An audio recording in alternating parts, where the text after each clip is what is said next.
Brigadier साहब आप जरा इस पे अपना क्लोजिंग रिमार्क दीजिए. ये it's a lot of mess. मेरा खतरा, मुझे पता है क्या खदशा ये है ब्रिगेडियर साहब, मैंने आज शाम को भी बात की है, मेरी एयर मार्शल साहब से बात हुई, हमारा कोई 2 हफ्ते का पहले का शो है, तो हम मिलिट्री और एयरफोर्स का कंपैरिजन वो चलिए वो हमने उधर किया, उसके ऊपर Air Force Pakistan Air Force, Indian Air Force. Air marshal साहब ने फरमाया कि एक प्रोलॉन्ग्ड वॉर में इंडियन एयरफोर्स, बिकॉज उसकी न्यूमेरिकली सुपीरियर है वो, तो वो स्ट्रेच करेगी पीएफ को. It horrified me. Why? Because it makes me think which he didn't say. लेकिन मैं ये सोचूंगा कि if it ever comes to this escalation वहां तक जाती है, तो फिर पाकिस्तान के पास तो बहुत एक क्विक वॉर की ऑप्शन रह जाती है. I don't want to say it in words. What I mean to say.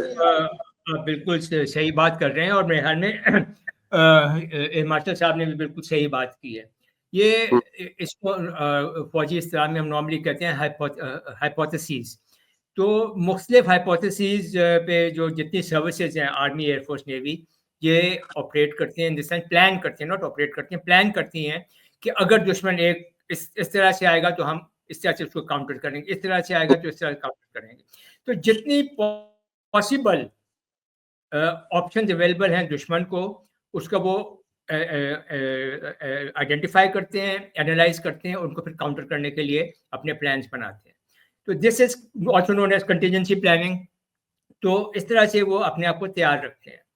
अब रही बात कि जी इंडिया की हिकमत अमली क्या होगी कि वो जंग को इतना लंबा लटका दे कि वो पाकिस्तान के जो रिसोर्सेज हैं उनको ओवरवेलम करते हैं और पाकिस्तान के रिसोर्सेज खत्म हो जाए. मैं जो मतलब टेक्निकली तो it's a very correct point of view. हमारा पॉइंट ऑफ व्यू थोड़ा अगेन मुख्तलिफ है.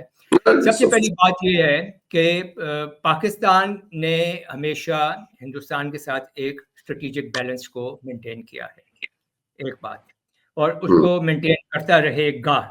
Pakistan can not afford not to have a viable and a practical strategic balance with India. That is one thing.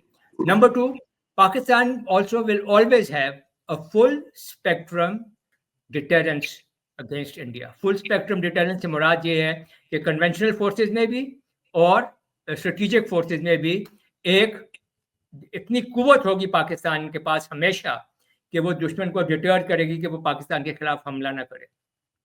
अब मैं ज्यादा detail में नहीं जाऊंगा, मैं चलिए यहाँ पे कहते हैं सम अप कर लेते हैं. मैं और बात आखिरी कर दूं without going into two many details.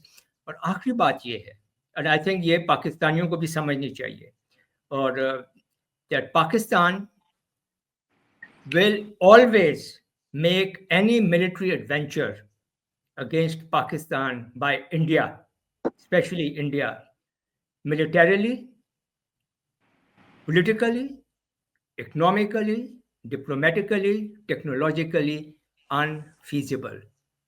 Hindustan को ये सोचना चाहिए कि अगर वो पाकिस्तान के ऊपर हमला करता है तो दफा करे, हम तैयार हैं.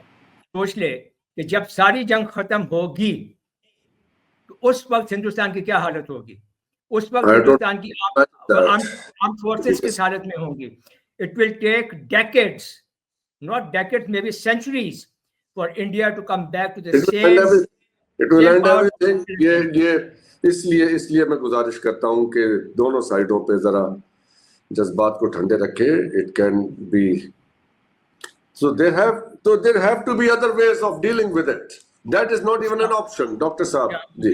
उसका ऑप्शन फिर ये है कि जो हमारे इश्यूज हैं, कश्मीर है, सियाचिन है, इंडस वाटर ट्रीटी है, सर क्रीक है, तो फिर आप अगर हम आपस में बात नहीं कर सकते, then agree to mediation, arbitration. Standoff can turn into anything. Standoff can turn into anything. Dr. साहब please.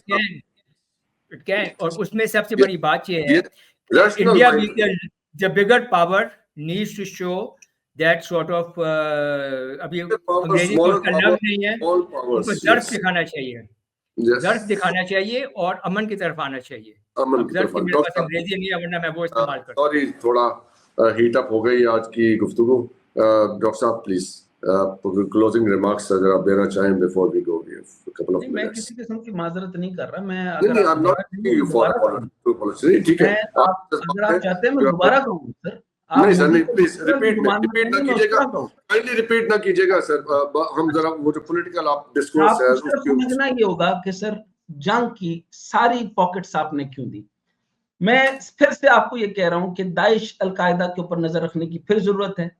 जंगजुओं की तादाद तकरीबन, ये हरकतुल मुजाहिदीन की बात कर रहा हूं, फिर फिदाई दहशतगर्द ग्रोह अलग से मिल रहे हैं.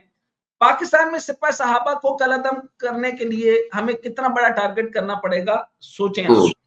अब ये जो बलूचिस्तान, पंजाब और कराची में ये ऑपरेशंस कर रहे हैं सिपह सहाबा वाले, अच्छा ये मोटी बात समझ लें, ये अब्दुल वहाब नजदी अगेन तो सऊदी ग्रुप, ये कहां से आई? ये बिल्कुल ब्रिगेडियर साहब ने भी कहा था, हमें ये इन सारी हुकूमतों ने क्या किया, क्यों नहीं चेक किया इसको, और कहां से टेरर फाइनेंसिंग हो रही है, हुंडी हवाला हो रही है, किधर से हो रही है, इतना बड़ा फंड आता है, इतना बड़ा असला आता है, कहां से आ रहा है और क्यों आ रहा है. अच्छा ये तंजीमें ये हो गई. अच्छा फिर आपको पूरी तरीके से रखना होगा, कासिम सुलेमानी को डोजियर भेज देना चाहिए था. भाई आयतुल्लाह खामनाई को सबसे पहले मेरा आज आपसे रिक्वेस्ट है, आयतुल्लाह खामनाई के ऊपर डोजियर भेजे कि भाई इधर आप कह रहे हैं वेल डन, शाबाश, लेकिन आपके बंदे हमारे इधर से पकड़े जा रहे हैं.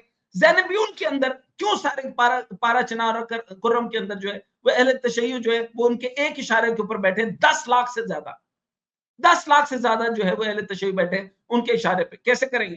फोर्सेस ऑफ इस्लाम आ गए, हिजबुल्लाह पाकिस्तान आ गया. हिजबुल्लाह पाकिस्तान क्यों बना भाई?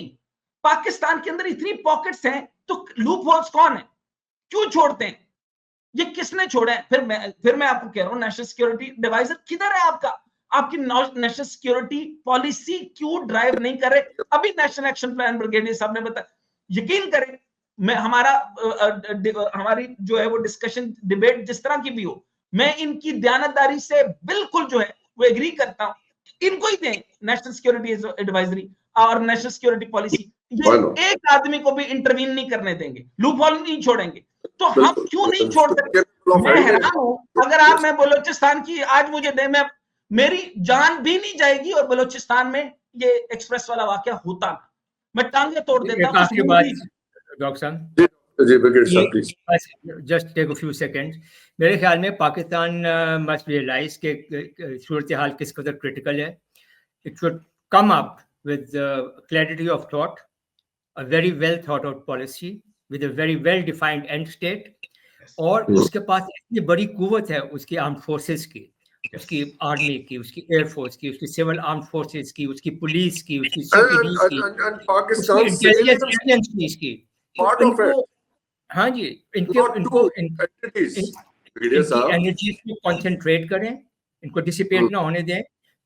Give them the end state, give them the backing, show them the political will, और फिर इनको एम्प्लॉय करें. खाली बातचीत से और खाली इस तरह से शोर शराबे से कुछ नहीं होगा. And we'll continue suffering. Very true. बहुत शुक्रिया आप दोनों की शिरकत का, हमारे साथ अपनी गुफ्तगू शेयर करने का. हैव नो डाउट पाकिस्तान के सिविलियंस, पाकिस्तान की आर्मी दो एंटिटीज नहीं है. We are one, we are standing together. हमारे अंदर के आपस में जो भी मामलात हैं, ऊंच नीच है, डिफरेंसेस हैं, we are standing together. Important चीज़ ये है जो मैंने प्रोग्राम के बीच में अर्ज किया, regardless of the emotions on both sides, ये 1945 के बाद का सिनेरियो था, 25 में ख़त्म हो गया. 80 साल के बाद आके अफ़गानिस्तान, पाकिस्तान, इंडिया, ईरान, इस रीजन के लिए ये सोचने की बात है. अब हम ये 80 साल पुराना आउटडेटेड बैगेज लेके अगली एरा में एंटर होना चाहते हैं, और we want to finish it off here, find a way.